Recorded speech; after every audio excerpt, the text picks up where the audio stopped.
I think of education like a puzzle. And so each class is a piece of that puzzle. And when you're in English 121, 122, you just have maybe some of the edge pieces. And so the picture isn't clear, but as you move through your programs, you collect more pieces.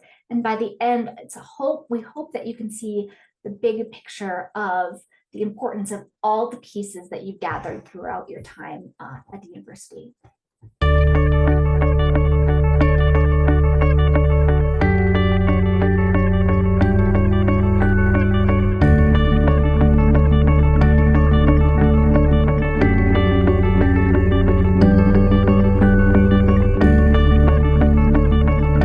Really excited to talk to Dr. Cara Metz today about some of the different ways that the writing skills that you learn in the classroom can really be impactful in other classes down the road and in the careers you might find yourself in after that.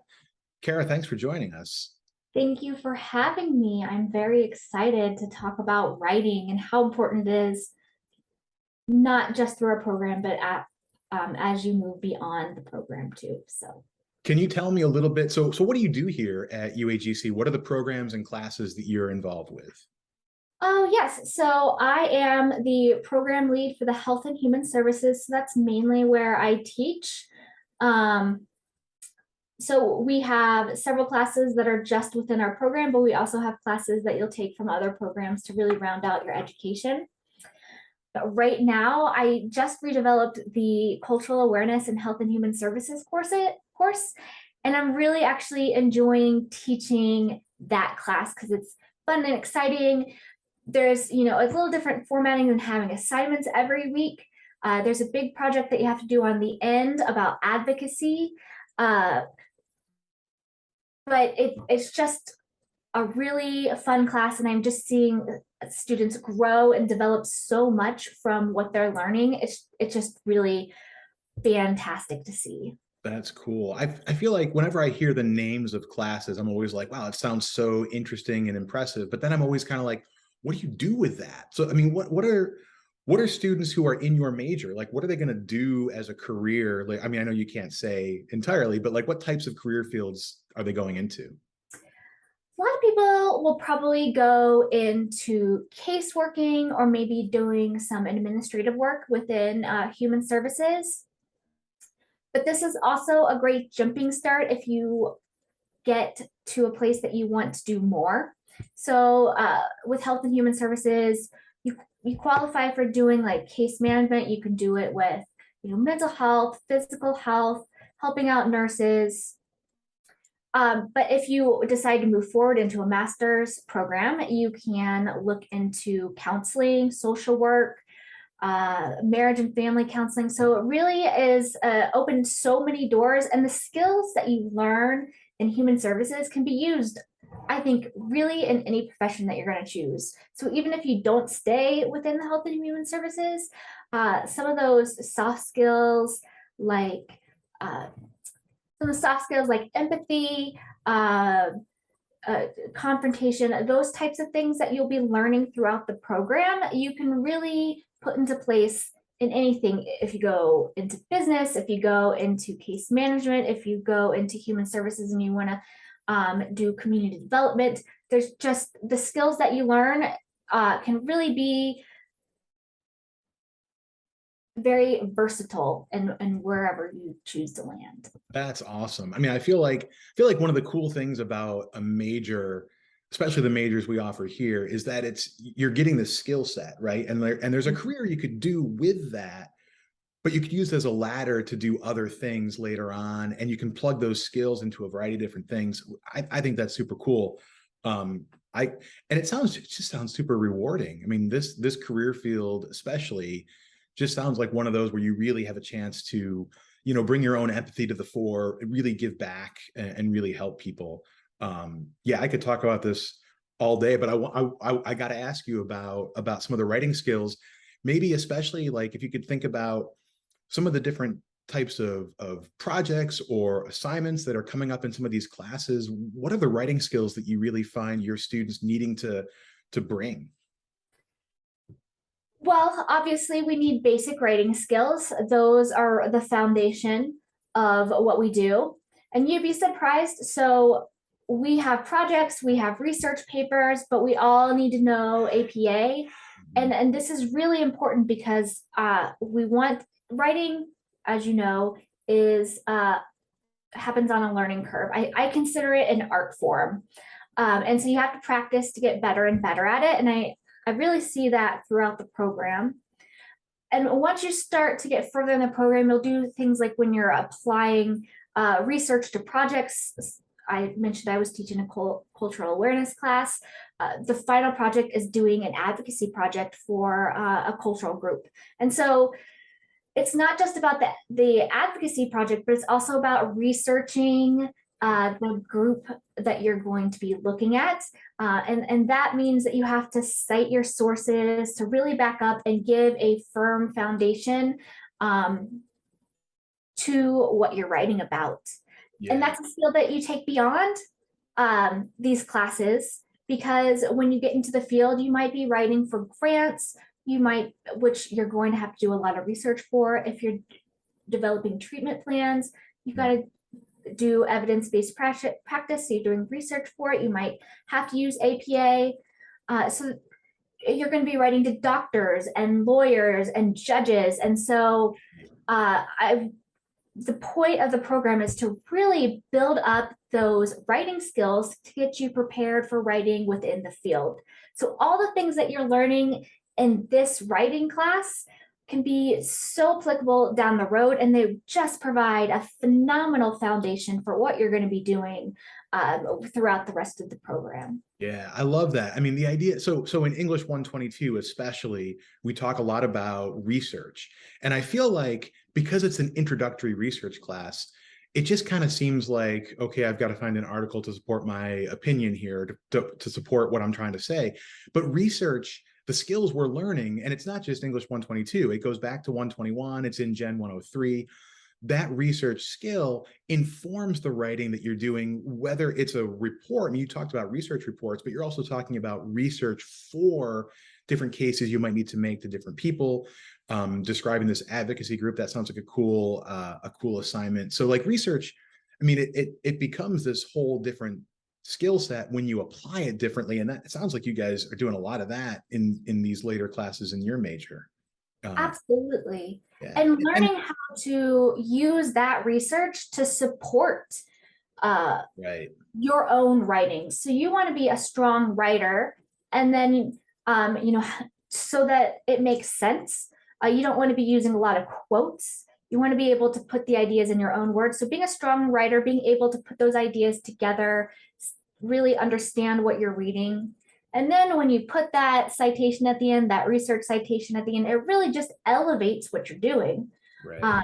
Because you're providing, you're saying, well, I don't just think this, but this has actually been researched. And so it adds so much strength to your paper. Yeah, I mean, to really integrate it with your own ideas, your own perspective, to show that you're not the first one who thought this up, but that maybe you're the first one to think of it in this way, to put these pieces together. I mean, I think of research as, kind of finding what's out there, throwing it all on the table, but then you're the one putting the puzzle together. You're the one building the final picture. And it sounds like in this case, that's exactly the kinds of things that students are going to have to do in the classes. I mean, and you're talking about pitching these ideas to different audiences. And that's something we talk a lot about in English 121, the idea that writing, I mean, this, I'm going to write an email to you, Cara. It's going to be very different than if I write it to my boss, or if I write it to the vet for my dog, or if I'm just talking with friends. Like there's a different, we call it a voice in writing. There's a different voice that you use. And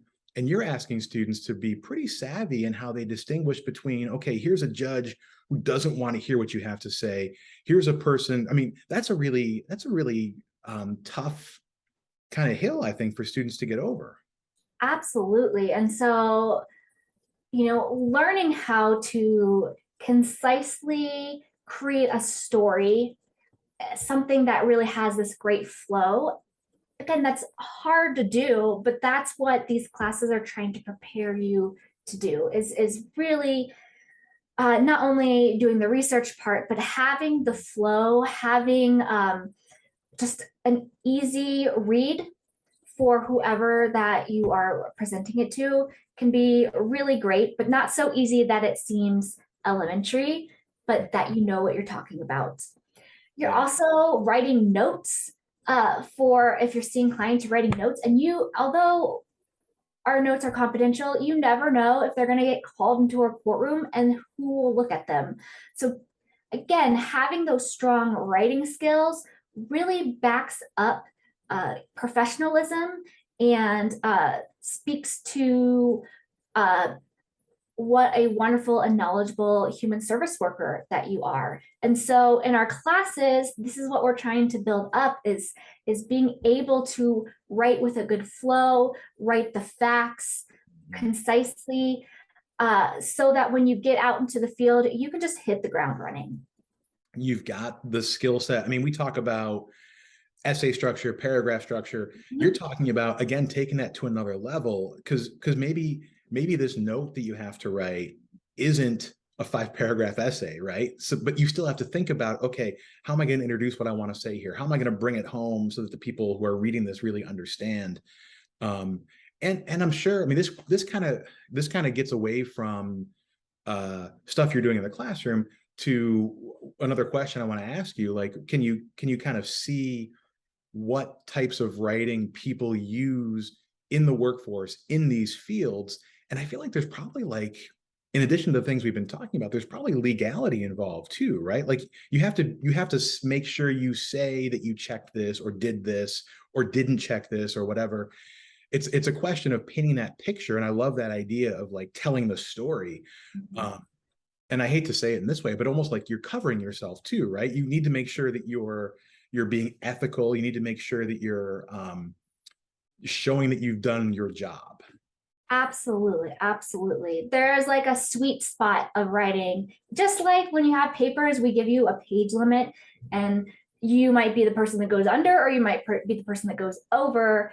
There's a sweet spot when you get on the field of not writing too much, because if you write too much, then if things get, if other people are reading your sources, they might gain more information than they need to know. But you don't want to write too little that you can't see a clear picture of what's happening with the client, or uh, with if you're wanting to start a program, a group, do an advocacy project. So if you don't provide enough information for that, then you're probably going to be turned down. So it's really figuring out what information is important, how to write it in a clear manner that has a good flow. You talk about essay structure, sentence structure, how one paragraph should lead to the next. These are all really important concepts that no matter where you land in this field, you're going to be using. And the better that you are, the more likely you are to get the thing that you're after.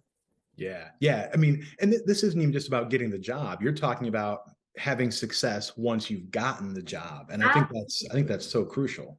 yes, yes.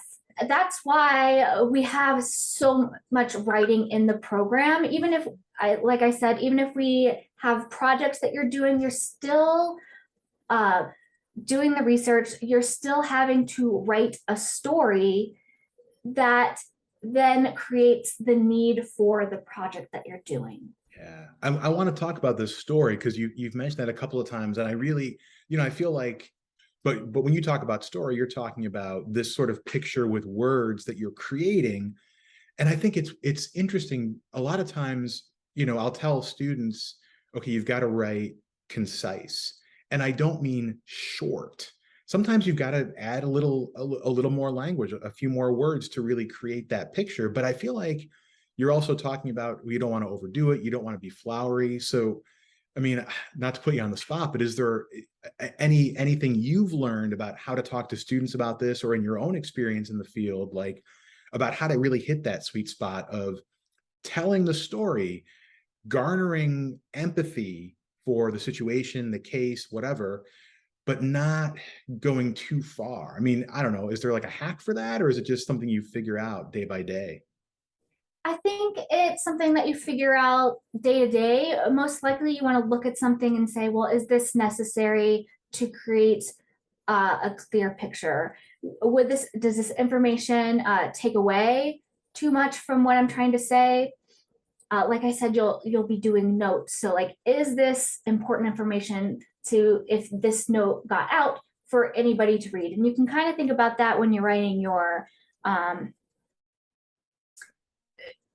assignments, is when you're developing your paper, asking yourself, is this something that I think is really neat and cool and I'd love to learn more about it, or is this important to the thesis of the paper, the prompts?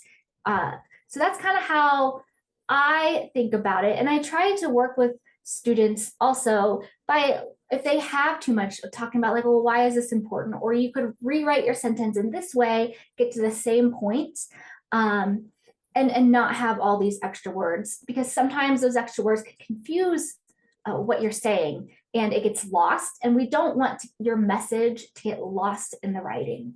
That's why we talk about conciseness, is so that your message, your purpose, your ideas don't get lost in other things that you're writing. Right. And I mean, and it sounds like, I mean, let's be honest, real talk on this.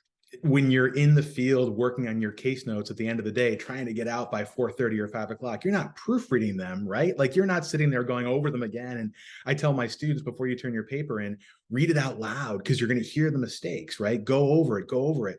So it's like the courses are the testing ground where you should have time to proofread, because when it comes down time to the real dance, like, you don't have time for that, right? I mean, people in the field aren't like bouncing ideas off their friends. Sometimes this is confidential information, so they have to do it all right there on their own. Absolutely. I love that. I've never actually thought about it in that way. The classes are this test ground, because once you get to the field, you can't change your notes. That would be ethically wrong. So being able to know what you're saying, know what you want to say, and get to the point quickly will really help you within the field. So practice. I said before that this is an art form, and art takes practice. We do not, sit down the first day of art and become the next whichever artist is. You have to pick one now. I was thinking, I thought you were gonna say Monet. Maybe Monet's good. I kept thinking Picasso, and I was like, well, I don't know if that's the best example, but he's also tragic. Yeah. right. So you're not going to become the next Picasso and the next Frida Kahlo. Right. It takes practice and patience with yourself. When you're learning something new, it is often helpful to have feedback from people, and that's what your instructors are doing. They're giving you feedback.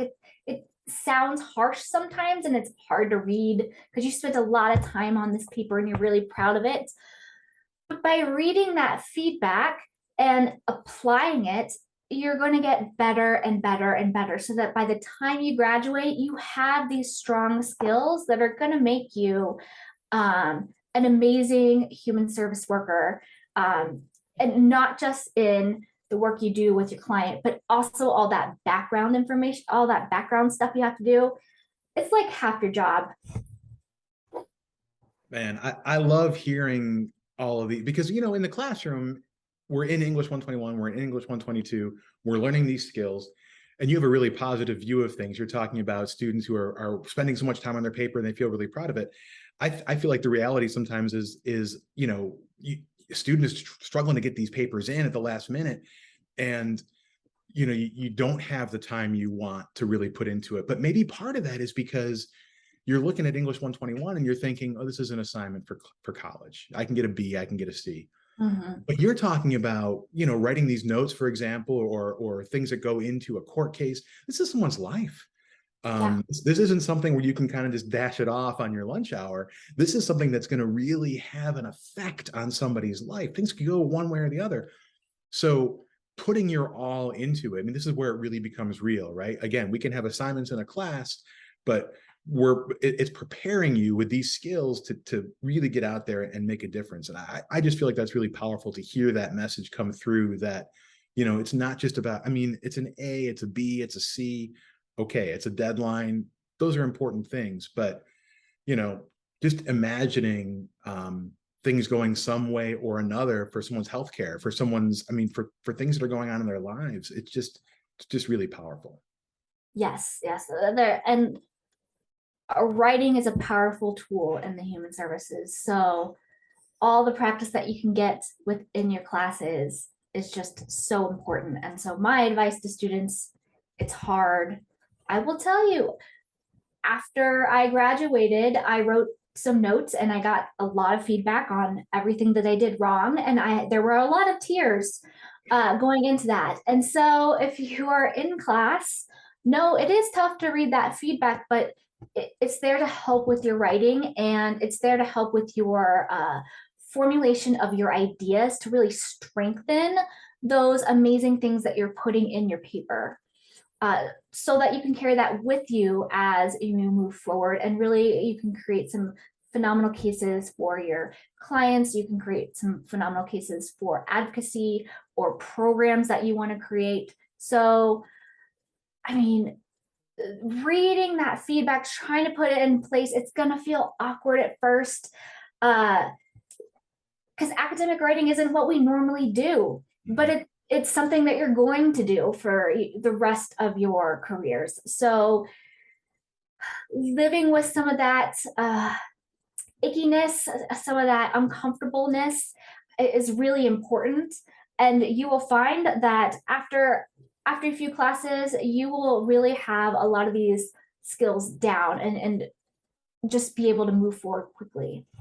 That's great. And that's one of the things we talk with students a lot about in the writing classes. You're taking time to do this intentionally now, because after you do it a few more times, it's going to just be an ingrained process. And it sounds like, academic writing, but even notes you're talking about, or trying to get funding or support for a new advocacy group, that's an entirely different style of writing beyond that even, but there's still rules and there's still ways to get feedback. So I just think listening to that feedback is a really important thing. And I know it's like you're talking about, Cara, it's really hard. It's hard to hear it sometimes. It's also really easy to tune it out and just go on to the next assignment. But then you're not getting that chance to grow. And then, as you say, when you get out into the field, hopefully you've got that already. Yeah. It'll make starting into your career so much easier. That's great. This has been really enlightening for me, Cara, Dr. Cara Metz, Dr. M. I'm really glad to have a chance to talk to you today about writing skills, especially the way you're seeing it from your perspective, Department of Health and Human Services. If people are interested in more about that major, I'm sure that we'll be able to plug some links here into the description of the video so you can follow that out. But Cara, thanks again. I really appreciate taking the time to talk with you. Thank you for having me. I was very excited about being able to do this. So I hope everyone can learn a little bit from this. Thanks for watching Writing for Success. If you found some value in our conversation today, please click the thumbs up to like this video and leave a comment down below. And subscribe to get notified of new episodes.